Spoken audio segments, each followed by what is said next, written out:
ਰਿਆਜ਼ ਸਾਹਿਬ ਬੜਾ ਅੱਛਾ ਲੱਗਿਆ ਤੁਸੀਂ ਜੜ੍ਹਾਂ ਵਾਲੇ ਤੋਂ ਤਸ਼ਰੀਫ ਲਿਆਏ ਹੋ ਸਾਡੇ ਕੋਲ। ਜੜ੍ਹਾਂ ਵਾਲੇ ਦੀ ਜਿਹੜੀ ਧਰਤੀ ਹੈ ਬੜੀ ਜ਼ਰਖੇਜ਼ ਹੈ। ਰਿਫਾਕਤ ਹੁਸੈਨ ਮੁਮਤਾਜ਼ ਵਰਗੇ ਲੋਕ, ਜਿਵੇਂ ਪਹਿਲੇ ਵੀ ਮੈਂ ਅਰਜ਼ ਕੀਤਾ, ਮੰਜ਼ੂਰ ਅब्बास ਅਜ਼ਹਰ ਵਰਗੇ ਲੋਕ, ਬਹੁਤ ਮਤਲਬ ਇੱਕ ਵਧੀਆ ਅਦਬ ਤਖਲੀਕ ਕਰਨੇ ਵਾਲੇ ਲੋਕ ਇਸ ਜ਼ਮੀਨ ਨੇ ਪੈਦਾ ਕੀਤੇ। ਮੌਜੂਦਾ ਸੂਰਤ ਹਾਲ ਬਾਰੇ ਤੁਸੀਂ ਕੀ ਕਹੋਗੇ?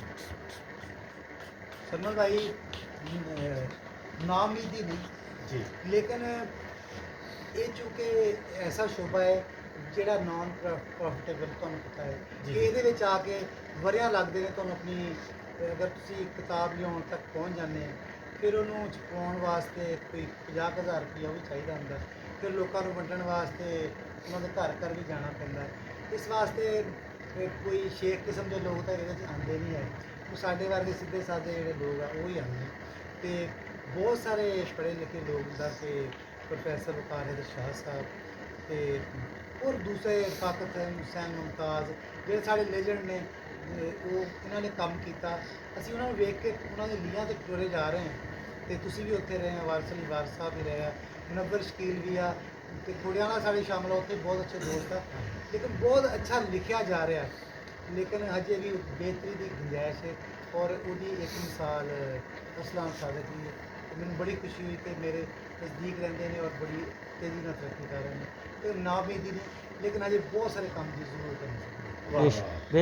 ਉਹ ਜੀ ਅਸਲਾਨ ਸਾਦਕ ਨੂੰ ਜਿਸ ਵੇਲੇ ਹੁਣ ਆ ਰਹੇ ਨੇ ਮਾਸ਼ਾਅੱਲਾ, ਤੁਸੀਂ ਸਾਰੇ ਦੋਸਤਾਂ ਨੇ ਸੁਣਿਆ, ਰਿਆਜ਼ ਸਾਹਿਬ ਬਹੁਤ ਖੁਸ਼ੀ ਵੀ ਮਹਿਸੂਸ ਹੋਈ ਕਿ ਬੜੀ ਐਸਾ ਹੋਇਆ ਜੀ ਕਿ ਬੜੀ ਦੇਰ ਬਾਅਦ ਇਹ ਜਿਹੜੀ ਪੀੜ੍ਹੀ, ਮੈਂ, ਰਿਆਜ਼, ਵਾਰਿਸ, ਫੈਸਲ, ਸਾਡੀ ਇੱਕ ਪੀੜ੍ਹੀ ਹੈ, ਇੱਕ ਅਸੀਂ 90-95 ਤੋਂ ਸ਼ੇਰ ਕਹਿੰਦੇ ਹਾਂ, ਔਰ ਹੁਣ ਤੱਕ ਜਦੋਂ ਸਾਡਾ ਕਿਸੇ ਸੀਨੀਅਰ ਨੇ ਹਵਾਲਾ ਦੇਣਾ ਤੇ ਹੀ ਨੌਜਵਾਨ ਸ਼ਾਇਰ ਜਨਾਬ ਰਿਆਜ਼ ਖਿਲਜੀ ਸਾਹਿਬ, ਅਸੀਂ ਥੱਕ ਹੀ ਗਏ ਸੀ ਲਫ਼ਜ਼ ਸੁਣ ਸੁਣ ਕੇ।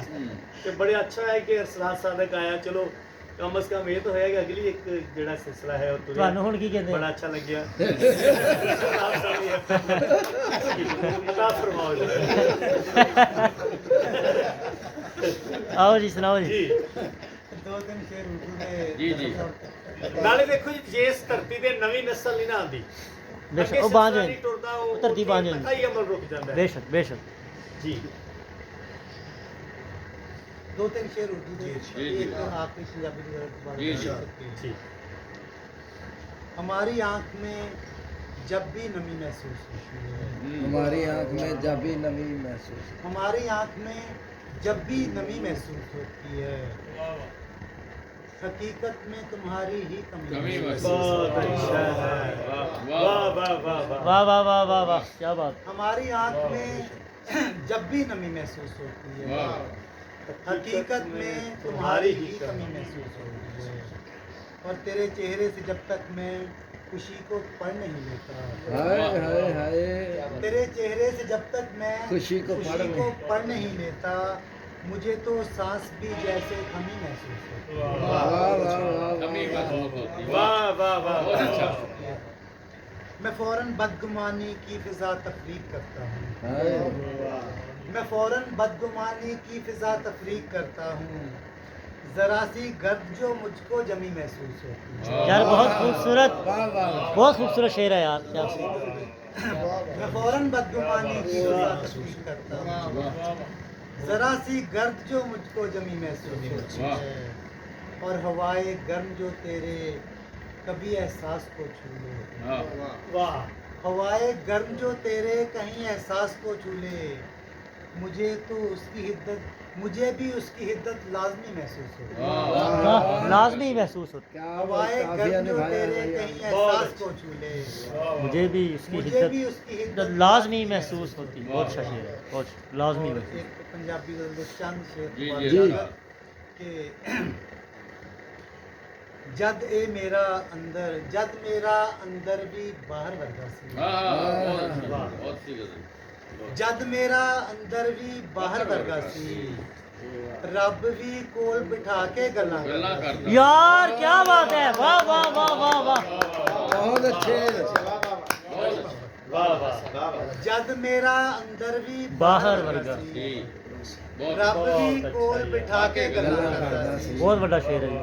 ते पढ़ बिस्मिल्ला पानी ते टुर पैंदा सी, हाय हाय हाय, पढ़ बिस्मिल्ला पानी ते टुर पैंदा सी, ਸ਼ੱਕ ਦੀ ਥਾਂ ਤੇ ਮੇਰੇ ਨਾਲ ਭਰੋਸਾ ਸੀ ਹਾਂ ਭਰੋਸਾ ਸੀ ਬਹੁਤ ਅੱਛੇ ਸ਼ੱਕ ਦੀ ਥਾਂ ਤੇ ਮੇਰੇ ਪੜ ਨਾਲ ਭਰੋਸਾ ਬਿਸਮਿਲ੍ਲਾ ਪਾਣੀ ਤੇ ਟੁਰ ਪੈਂਦਾ ਸਾਂ ਵਾਹ ਸ਼ੱਕ ਦੀ ਥਾਂ ਤੇ ਮੇਰੇ ਨਾਲ ਭਰੋਸਾ ਸੀ ਆਹਾ ਤੇ ਜੇਕਰ ਬਹੁਤੇ ਲਾਲਚ ਵਿੱਚ ਨਾ ਪੈਂਦਾ ਤੇ ਵਾਹ ਜੇਕਰ ਬਹੁਤੇ ਲਾਲਚ ਵਿੱਚ ਨਾ ਪੈਂਦਾ ਤੇ ਅਸਮਾਨਾਂ ਤੋਂ ਹੀ ਮਨ ਚਲਵਾ ਲੈਂਦਾ ਸੀ वाह